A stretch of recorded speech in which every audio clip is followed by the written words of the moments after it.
Time skip. It was in the middle of the night when Kojo heard the sound of Taiyo crying. He stirred next to you and groans, before taking a moment to scrub his right eye asleep, before sitting up. He had long since gotten used to these late-night wake-ups, but the internal rush of exhilaration is different to deal with. Carefully, he rolls out of bed, but not before sneaking a brief glance at you to make sure he hadn't disturbed your slumber.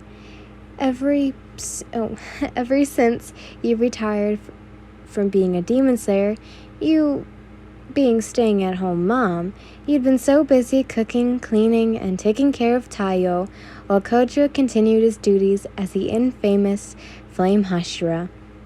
There were many times where he would be gone for weeks on missions to protect humanity. In addition to this, you'd be helping out at the Butterfly Estate, preparing daily meals and medicines for your demon slayer brethrens, and of course, helping both Shinobu and Ruru aid the wounded. So, you deserved the good rest for being such a wonderful, hardworking, and doubtful wife. They had been somewhat evenful, with Kojo telling you about the most recent Hashira meeting at the Udarashiki mansion, and a brief story about a young boy who had been sent on carrying a little demon girl on his back, and how everyone protested Kayako-sama's desire to keep her alive. The walk from the bedroom to the nursery seemed eternal, with fatigue wearing heavy on his limbs. But the moment Kojo steps inside the room, he catches the sight of a small miniature crib in the corner of the room.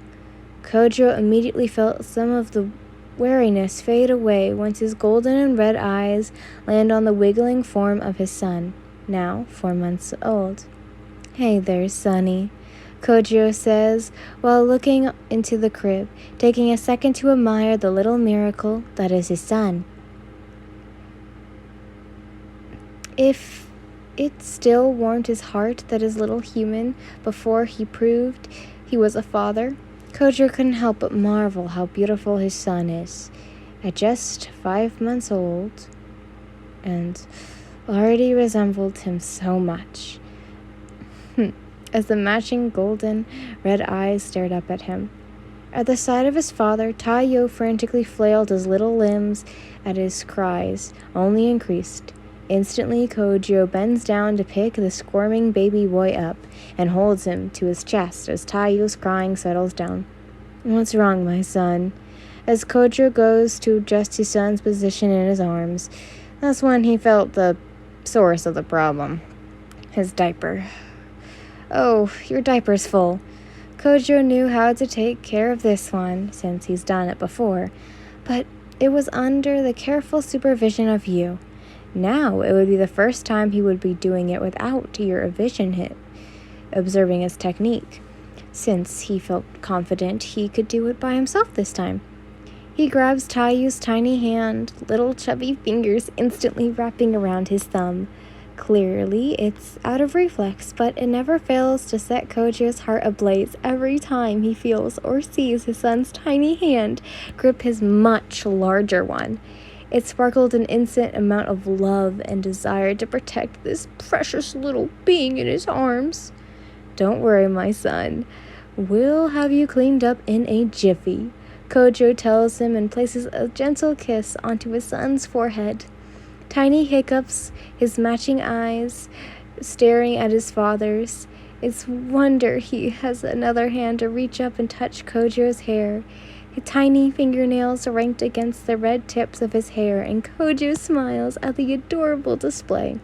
"Okay, let's do this." He grins and walks over to the changing table. After gently laying Taiyo down, Kojo gets to work on removing his soiled diaper and cleaning him, before slipping on a fresh one. Once done, he disposes of the dirty diaper into the trash bin and slips Taiyo back into his onesie. "There, all done," the Flame Husher says before lifting Taiyo up above his head triumphantly. Taiyo blinked down at his father, big golden and red eyes staring at this big, happy adult man with both curiosity and amusement, before scooping both his tiny fists up into his toothless mouth and gridges happily. Kojo soon hears the sound of your soft voice in the other room, followed by the sheets rustling. He assures you probably felt the absence of his body next to yours, and now you're in the process of wondering where he gone. Kojo holds Taiyu close to him, and a tiny yawn escapes the baby as he nuzzles against his father's chest. His eyes are starting to flutter close, but Kojo knew the chances of him falling back asleep were minimum, considering he'll start crying and would be wide awake if Kojo dares put him back in the crib. How's about we go see Mommy, Kojo suggests, and of course, Taiyu only coos softly. Okay, he smiles and kisses his little fist before heading towards the other bedroom where you were. Hey, Mommy, Kojo says upon entering the room. Sorry to disturb you, my love. He apologized as you sat up, rubbing your left eye of sleep. Once your vision adjusted, you could see him holding your son and gave him a questionable look. Taiyu was crying, so I went to check up on him, he exclaimed, cuddling Taiyu in one hand and closing the soji with the other. Is he all right? You ask as he strolled over to you and gently lowers himself onto the futon, sitting next to you. Yeah, his diaper just needed changing. Kojo then takes Taiyu's tiny fist and waves it in your direction. Say hello, Mommy, he says in a tone briefly above a whisper. Taiyu, not reacting, only continues to snuggle against his father, far too soothed by his warmth and beating of his heart to even look at you. However, as if curious, Taiyu eventually pulled away from his father's chest and glances at you. Just like that, the tiny Rengoku quickly begins squirming within his father's hold and started to cry as his little arms reached for you, desperately wanting you to hold him. His face scrunched up as he whines in a desperate need for his mother. No, none of that. You scold, your tone playful. You were happy with Daddy. Especially, you smiled and held your arms out for your baby as Kojo gently hands him to you. You gave your husband a sympathetic look, unwordly apologizing to him for Taiyu now wanting to be in your embrace instead of his. Immediately, Taiyu nuzzles against your warmth, whilst his tiny hands clenched onto your nightgown as he curled into you as his head resting on your chest. Your son was a cuddlebug from the moment he was born. Kojo lays down and smiles, staring lovingly at the beautiful sight of his wife and child. It'll never fail to ignite the burning flames of love and joy within his heart to see his family together. Despite clinging to you, Taiyu continues to cry, little tears streaming down his rosy cheeks as he glances up at you, slapping his little hand on your chest, supposedly demanding food. Kojo looks down at him. Do you need help putting him back to sleep? No, besides, he'll fall back to sleep after I feed him, you tell him. With that, Kojo's soul almost leaves as he watches you slip a single strap of your collision down to expose your, and adjust Taiyu in your hold before bringing your, to his mouth. Instantly, Taiyu mouth latches onto your, as he suckled on your, I'm not saying it, but abruptly stopping his wailing. It would be a few months until you had to wean him from your, and switch his diet to other food and drinks via tablespoon or bottle. Furthermore, you often feared the struggles your son would face in his life as he grows up. Who were you bringing a child into a world infested with bloody, thirsty demons? How could you possibly make him understand that demons and monsters are real, whereas the Tooth Fairy and Santa Claus weren't?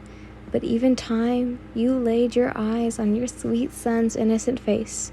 All those worries seemed to disappear. Seeing him and holding him in your arms only made you more determined to keep him safe. And as for Kojo, You worried for his safety despite, though as the night you guys might lightheartedly conversate, where you'll be able to imagine when he tells you all about his ventures of slaying demons. It frightened you to no end, though it constantly ate away at you whenever he went on those missions. However, you understood completely that it's necessary for him to go, and Kojiro would always reassure you that everything's going to be okay, and that he'll do anything, and he means anything, to keep you both safe. Every day, he would curl strong arms around you, and when you cooked and tell you just how much he loves you, every night he would spoon you when you slept together, and every evening he would lay on top of you, pinning you to the tatami whenever your mind wandered towards those unwanted negative thoughts. How truly blessed you were to have such a kind, loving, caring husband. After securing the two of you, Kojiro noticed Taiyu's mouth released from your as his eyelids started to flutter close. The tiny Rengoku tries to fight it, and Rengoku can see him struggling to stay awake, but in the end, the Sandman wins the fight. Asleep already? Kojiro chuckles. You lightly pull your away from your son's face to see that he was indeed fast asleep. Little eyelids close peacefully as Taiyu eventually goes limp against you.